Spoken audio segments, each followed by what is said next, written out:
My name is Sachin Makwana, and also my YouTube channel name is also Sachin Makwana, and I will present you in this video of spelling of wild animals. Wild animals ને આપણે ગુજરાતીમાં જંગલી પ્રાણીઓ કહીશું.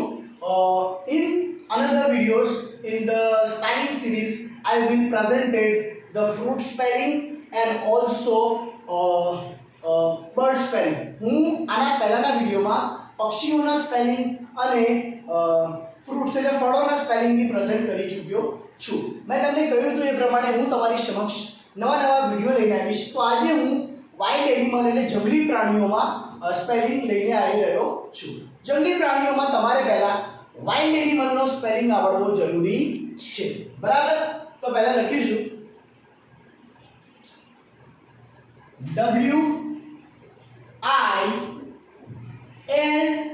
WILD. Wild એટલે શું થશે? જંગલી. શું થશે? જંગલી. Wild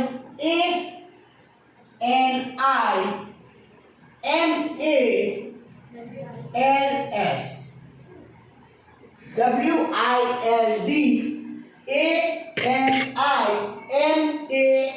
ANIMALS. Wild animals.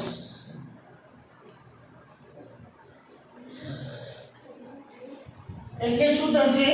જંગલી પ્રાણીઓ. શું થશે? જંગલી પ્રાણીઓ. હવે હું બોલું તો મારા પછી તમારે બોલવાનું છે, બરાબર? WILD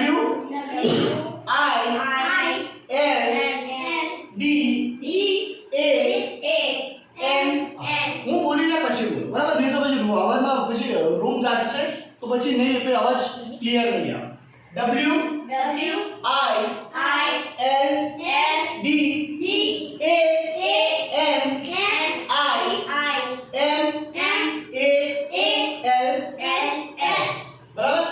wild animals. Wild animals એટલે જંગલી પ્રાણીઓ, બરાબર? પછી બીજો સ્પેલિંગ હું લઈને આવું છું. રુદ્ર પ્લીઝ હું બોલીને પછી બોલ.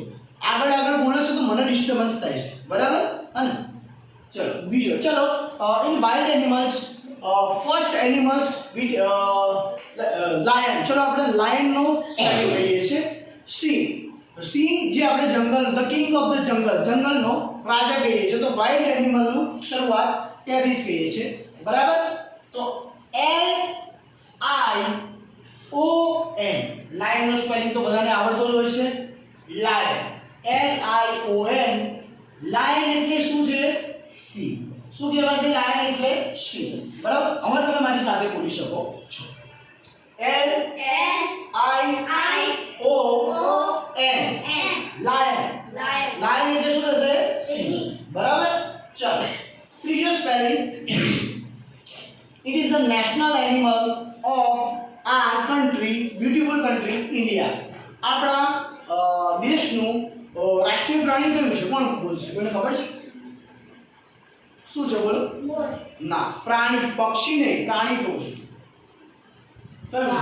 વાઘ, બરાબર? તો વાઘને આપણે ઇંગ્લિશમાં શું કહીશું? ટાઈગર. શું કહીશું? ટાઈગર. તો ટાઈગરનો સ્પેલિંગ લગાવું છું. TIGER. Viewers, TIGER. Tiger. Tiger એટલે શું થશે? વાઘ. શું થશે? વાઘ, બરાબર? પછી ચલો હવે તમે મારી સાથે બોલી શકો છો, પણ હું બોલું પછી બોલજો. TIGER.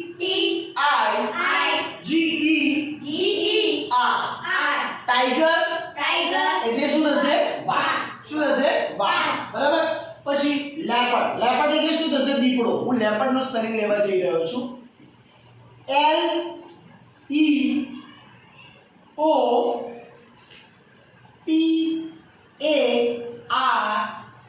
વ્યુઅર્સ જરા અહીંયા જોજો. LEOPARD. લેપર્ડ. લેપર્ડને ગુજરાતીમાં શું કહીશું? કોણ કહેશે? લેપર્ડને ગુજરાતીમાં શું કહીશું? દીપડો. જીબડો નહીં, દીપડો કહેવાય. શું કહેવાય? દીપડો, બરાબર? ચાલો દીપડો. વાંધો નહીં, ચલો મિસ્ટેક થઈ જાય. ચલો હવે મારી સાથે બોલી શકો છો, બરાબર? LEOPARD.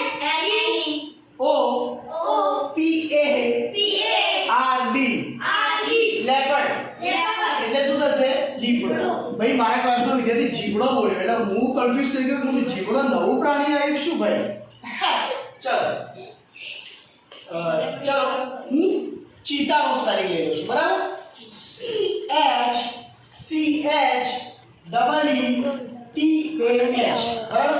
ચીતા કેમ લીધું છે?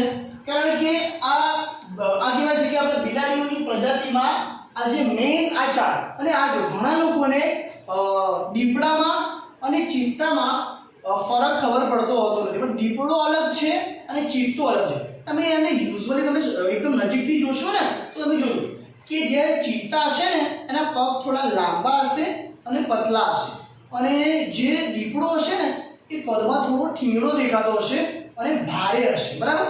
એટલે ધ્યાન રાખવાનું કે દીપડો અલગ છે અને ચિત્તો અલગ છે બરાબર. તો CHEETAH ચીતા.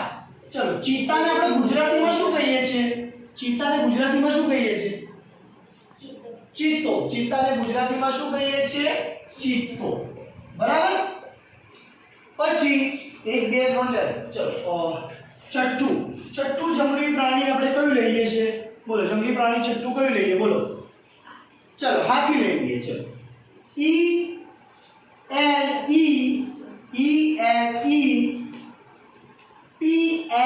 ELEPHANT. चलो ELEPHANT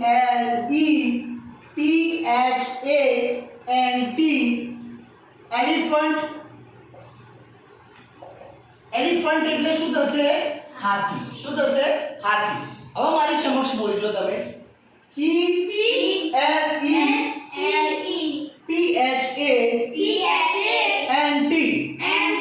એલિફન્ટ એટલે હાથી.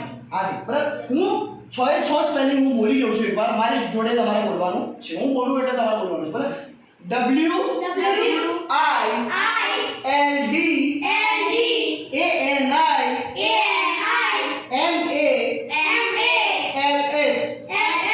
વાઇલ્ડ એનિમલ્સ એટલે જંગલી પ્રાણીઓ.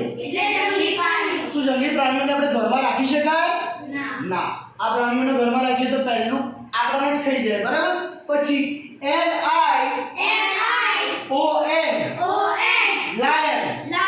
લાયન એટલે શું થશે? લાયન એટલે શું થશે? બરાબર. TIGER. ટાઈગર. ટાઈગર એટલે શું થશે? વાઘ બરાબર. પછી LEOPARD.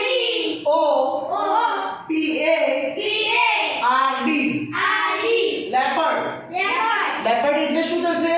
દીપડો. શું થશે? દીપડો બરાબર. પછી CHEETAH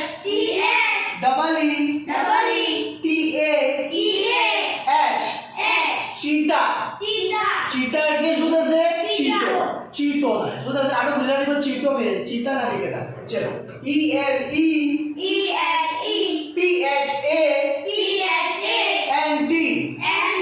એલિફન્ટ. એલિફન્ટ એટલે શું થશે? હાથી. શું થશે?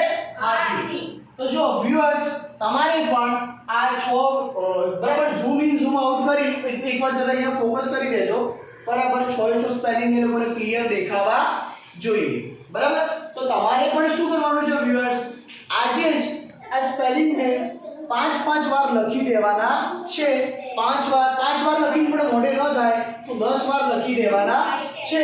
અને આ સ્પેલિંગ તમારે આજે મોઢે થઈ આવા દે. આ સ્પેલિંગ તમારે આજે મોઢે થઈ જવા જોઈએ. અને જો મારો વિડિયો તમને ગમ્યો હોય તો લાઈક કરજો અને શેર કરી દેજો અને મારી ચેનલને સબસ્ક્રાઇબ કરજો. અને જો તમારો સપોર્ટ મળતો રહેશે તો આવનારા સમયમાં હું જુદા વિડિયો લાવવાની કોશિશ કરીશ. સ્પેલિંગ સિરીઝમાં હજુ તો ફ્લાવર્સ બીજા પણ જુદા સ્પેલિંગ્સ લાવવાની કોશિશ કરીશ અને તમને ખાતરી આપું છું કે કંઈક ને કંઈક નવું કરવાની કોશિશ કરીશ. થેન્ક યુ મારો વિડિયો જોવા માટે તમારો આભાર. જય હિન્દ દોસ્તો.